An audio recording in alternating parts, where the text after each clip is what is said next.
Movies based on Stephen King books are terrifying all on their own, but even they have pulled their punches, cutting out a few nightmarish scenes from the original books across the years. Adapting Stephen King books is always a risk, as so much of the small details and on-the-page character work that makes King's books pop don't translate well to the screen.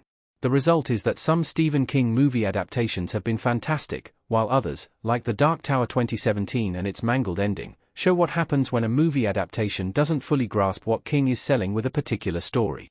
Still, he is the king of horror for a reason, and some of the best scenes in his movie adaptations have been ripped straight from the books. What works in a book is sometimes too dark for the parental advisory rating of a movie, though, and, as a result, plenty of gruesome Stephen King book scenes have never made it into the movies.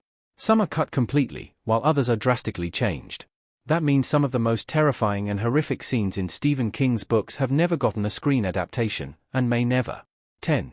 Hedge animals come to life. The Shining. In Stanley Kubrick's film interpretation of The Shining, the hedge maze of the Overlook Hotel is a focal point of the movie, serving as the setting for the climactic chase sequence through the frozen maze and the final resting place of Jack Torrance as he freezes to death in the middle of the maze. Otherwise, it's more or less part of the background, as the main action of the movie unfolds entirely within the hotel's walls until the Shining's ending. In the book, however, a genuinely scary moment happens outside the Overlook. Rather than a hedge maze, the Overlook Hotel of the novel is, instead, a topiary maze, with bushes artfully trimmed into the shape of animals. Young Danny Torrance is always creeped out by the bushes, feeling they have a way of looking at him. In one particularly horrifying scene, the bushes actually do come to life and chase Danny, trying to kill him.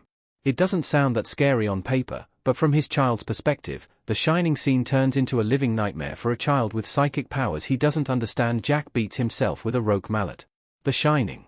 The Shining actually gets 2 entries on this list, but that's perhaps to be expected considering the movie adaptation is so wildly different from Stephen King's original book.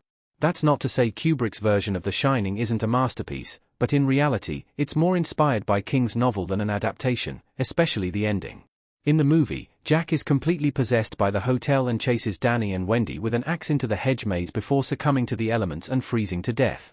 It's a relatively gentle way to die. In the book, however, Jack fights back against the hotel's possession, and when he comes to and tells Danny to run, the spirits of the hotel fight back by forcing Jack to pick up a roque mallet and hit himself with it, mangling his own face and smashing his bones. He eventually dies in a subsequent fire when the hotel burns down, but the scene of him bashing his own face in with the mallet is more gruesome and haunting than any other scene in the book. Cujo is a Stephen King classic for a reason, one of the few in which the antagonist of the story isn't a bona fide monster, or a maniacal human being, nor does it have a supernatural catalyst. Instead, it's just the story of a formerly loving Saint Bernard who contracts rabies and becomes a feral, violent beast, trapping Mother Donna Trenton and her young son, Tad, in their car.